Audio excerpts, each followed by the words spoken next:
বড় বোন শেফালি গত মাসের 10 তারিখে জরায়ু ক্যান্সারে মারা যায়। আপু পড়ালেখায় খুব ভালো ছিল। যেদিন তাকে প্রথম দেখতে আসে সেদিন তার সে কে কান্না। আপুকে ধমক দিয়ে দাদিমা সেদিন বলেছিল, এই গেদি ভরে গাছ থাকলে মানুষে ঢিল দিবই।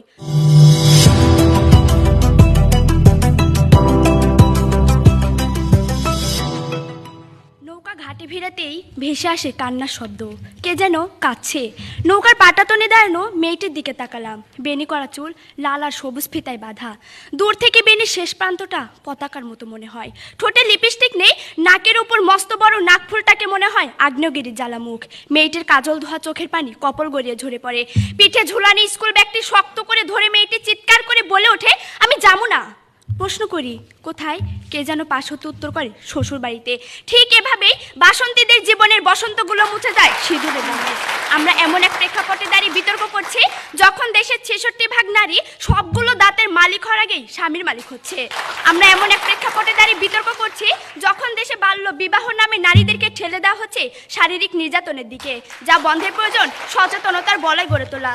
ধন্যবাদ মাননীয় মডারেটর, সেই সাথে শুভেচ্ছা বিজ্ঞ বিচারক মণ্ডলী সহ উপস্থিত সবাইকে। মাননীয় মডারেটর, আমার দলের প্রথম বক্তা তার বক্তব্যে দেখে গেছেন কাদের মাধ্যমে এবং কিভাবে সচেতনতা তৈরি হয় এবং সচেতনতা বাল্য বিবাহ বন্ধে কতটা গুরুত্বপূর্ণ।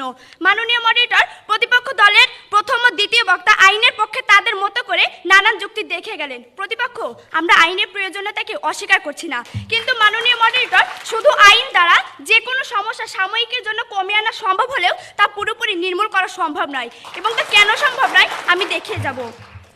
মাননীয় মডারেটর, প্রতিপক্ষ দলের দুইজন বক্তা বারবার কঠোর আইন বাস্তবায়নের কথা বলে যাচ্ছেন। লক্ষ্য করুন প্রতিপক্ষ, সভ্যতার ইতিহাসে সর্বপ্রথম লিখিত আইন ছিল হাম্বুরাবি আইন, যা 1786 খ্রিস্টপূর্বে সম্রাট হাম্বুরাবি প্রণয়ন করেন। 282টি ধারা সম্বলিত এই আইন সম্পর্কে এখন পর্যন্ত এটাই বিশ্বাস করা হয় হাম্বুরাবি আইনই ছিল পৃথিবীতে সবচেয়ে কঠোর আইন।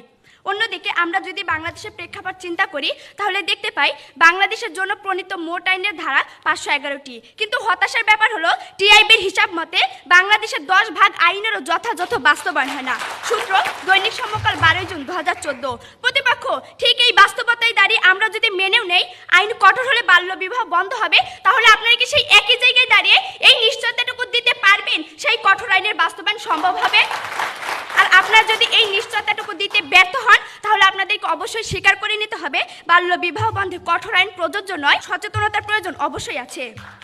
মাননীয় মডারেটর, আমার চাচাকে বহুবার দেখেছি পাবলিক প্লেসে দাঁড়িয়ে ধূমপান করতে, কখনো কখনো দেখেছি পুলিশের কাছ হতে আগুন চেয়ে নিতে। মাননীয় মডারেটর, আমি কখনোই দেখিনি তিনি তার সন্তানের কাছে বসে ধূমপান করছে। প্রতিপক্ষ, আমরা যদি ঘটনাটিকে দুটি দিক থেকে চিন্তা করি তাহলে দেখতে পাই একদিকে 100 টাকা জরিমানার ভয় চাচা ধূমপান করা থেকে বিরত থাকতে পারছেন না, অন্যদিকে তার সন্তানের ক্ষতির কথাটি চিন্তা করে তিনি ধূমপান করা থেকে বিরত থাকছেন। মাননীয় মডারেটর, আমরা ঠিক এই জায়গাটিতেই বিতর্ক করছি যখন বিবেকের আদালতে দাঁড়িয়ে প্রতিটি মানুষ ভালো মন্দের বোধটি অর্জন করবে, ঠিক তখনই তাদের মধ্যে তৈরি হবে সচেতনতা এবং ঘুচে যাবে বাল্য বিবাহের অভিশাপ। মাননীয় মডারেটর, আমার বড় বোন শেফালি গত মাসের 10 তারিখে জরায়ু ক্যান্সারে মারা যায়। আপু পড়ালেখায় খুব ভালো ছিল।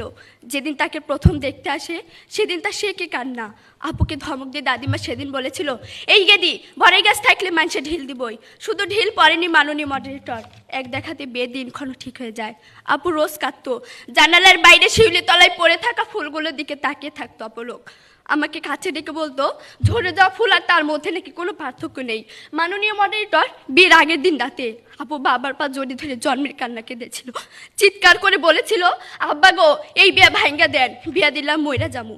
কথা রেখেছে আপু, চলে গেছে আমাকে একা করে। মাননীয় মডারেটর, আইন তো তখনও ছিল, তারপরও কেন সেই আইন আমার বোনের নিরাপত্তাটুকু দিতে পারেনি? অথচ মাননীয় মডারেটর, আমার বাবা মা আমার পরিবার যদি সচেতন হতেন তাহলে শেফালিরা কোনোদিন ঝরে যা শিলে ফুলতে পারতো না।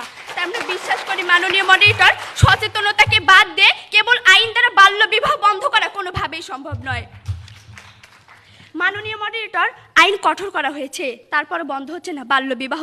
লক্ষ্য করুন প্রতিপক্ষ, ইউএন উইমেনের হিসাব মতে 2015 সালে প্রথম 2 মাসে সারা দেশে বাল্য বিবাহের ঘটনা ঘটেছে 303টি, যার মধ্যে মামলা হয়েছে 7টিতে এবং গ্রেফতার করা হয়েছে মাত্র 5 জনকে। প্রতিপক্ষ, এই যদি হয় কঠোর আইনের করুণ দশা, তাহলে আমরা সচেতনতাকে বাদ দিয়ে কিভাবে শুধু আইনের উপর আস্থা রাখবো? প্রশ্নটা হলো, আশা করি উত্তর পাবো। মাননীয় মডারেটর, গল্পগুলো সত্যি হলেও পারতো। যখন সভ্যতার প্রাচীরে লেখা হতো সাম্যের গান গাই, আমার চোখে পুরুষ রমণী, কোনো ভেদাভেদ নাই। মাননীয় মডারেটর, গল্প সত্যি হতে শুরু করেছে, এই বিতর্ক মঞ্চ তার সাক্ষী। বক্তব্য শেষ করব, তবে শেষ করার আগে প্রতিপক্ষের উদ্দেশ্যে কিছু প্রশ্ন রেখে যাব। প্রতিপক্ষ, আইন দিয়ে যদি সকল সমস্যার সমাধান করা যেত, তবে কেন আমরা দুর্নীতির অভিশাপ থেকে মুক্ত হতে পারছি না? কেন আইনের ফাঁক দিয়ে বেরিয়ে যাচ্ছে অপরাধীরা? কেন পেট্রোল বোমার নৃশংসতায় ঝলসে যাচ্ছে বাংলা মায়ের মুখ? কেন মানচিত্রের পেট হতে ধ্বনিত হয় আর্তের হাহাকার? কেন প্রতিপক্ষ, কেন কেন? আশা করি আমার সকল কেনর উত্তর পাবো। ধন্যবাদ মাননীয় মডারেটর, ধন্যবাদ সবাইকে। ভিডিও ভালো লাগলে লাইক দিন ও শেয়ার করে ছড়িয়ে দিন সবার মাঝে। আমাদের ভিডিও ডেসক্রিপশন বক্সে আমাদের ফেসবুক পেজ ও গ্রুপের লিংক দেওয়া আছে, চাইলেই যুক্ত হতে পারেন আমাদের সাথে। আমরা আরো ভালো ভালো ভিডিও নিয়ে আপনাদের সামনে হাজির হব। সেই পর্যন্ত সবার জন্য শুভকামনা।